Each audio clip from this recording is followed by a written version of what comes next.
Okay, so then by 1982, Uncle Benny lost his last appeal over a bribery case, and then he got sentenced to 6 years in prison.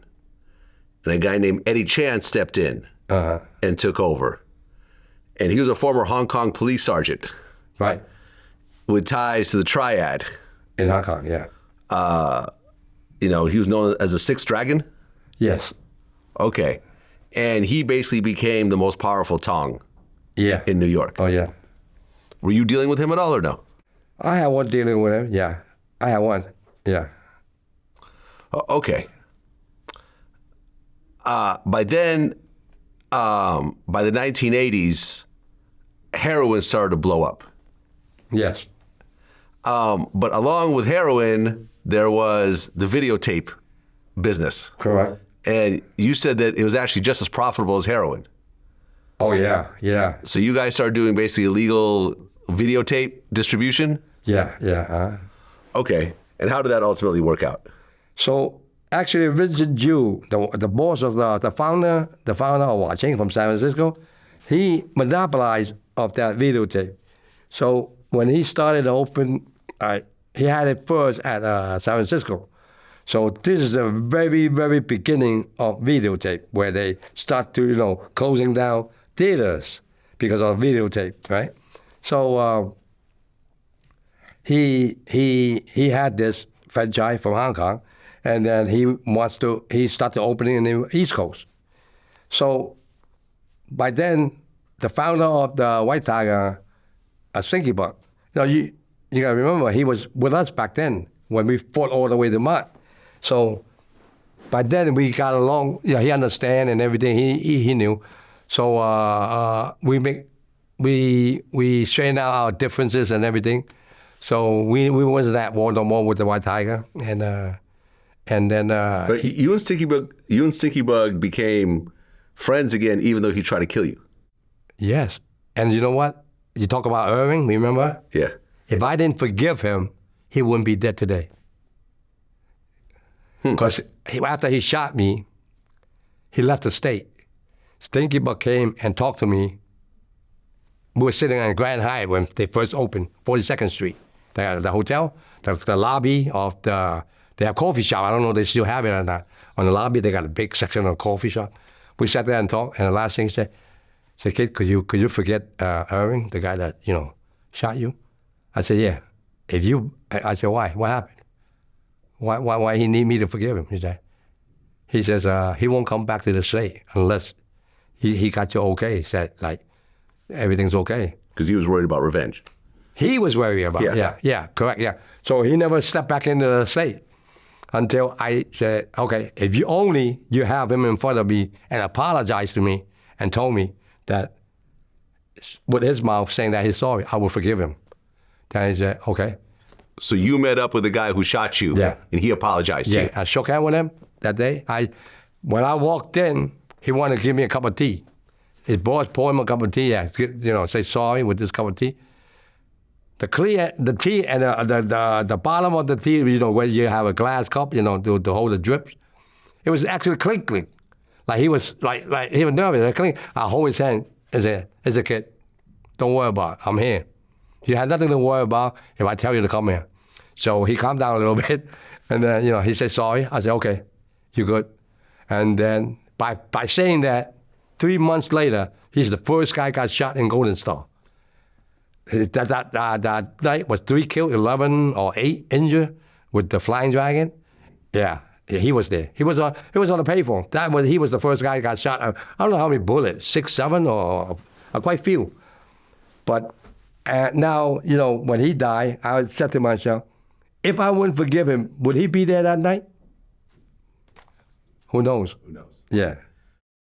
Well, around this time, Pablo Escobar controlled the cocaine market from Colombia. But then in Hong Kong, there was a guy named Limpy Ho. Oh, yeah. Who was basically the Pablo Escobar of heroin.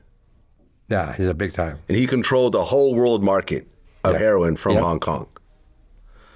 And they actually asked you to go into business with him. Well, he was dead. His people. Yeah. Yeah. His capos. Yeah.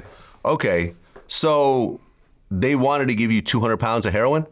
They actually says, we only have 500 pounds in here. You don't have to worry how it comes in. But if you help me to distribute them, right?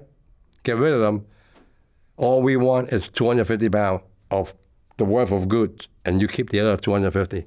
Yes. I turned them down. I said no. Why? That's not what we're into. That's not, when they were into this after I left, that's when Marvin Cheese and all those guys, Wing, the Chan family, they was into that. Yeah, we wasn't into drugs and stuff like that. No. Okay, so you turn down that offer, and then you find out that someone in the Ghost Shadows was actually an informant. Yes. And the only thing you knew that his last name was Wong. Yes. But there were 5 people in the Ghost Shadows Correct. named Wong. Yeah, 5 people named Wong, the last name. Okay. There was a situation where a group of Ghost Shadows raped and killed a 21-year-old white woman named Rita Nixon. Right. And I guess the informant cooperated on this case? Yes. Yes. And that's how you find out who the informant was? I didn't find out then. But I knew there was one that working with the government as an informant. So, and the guy who told me about it, but I was thinking about we have 5 Wong.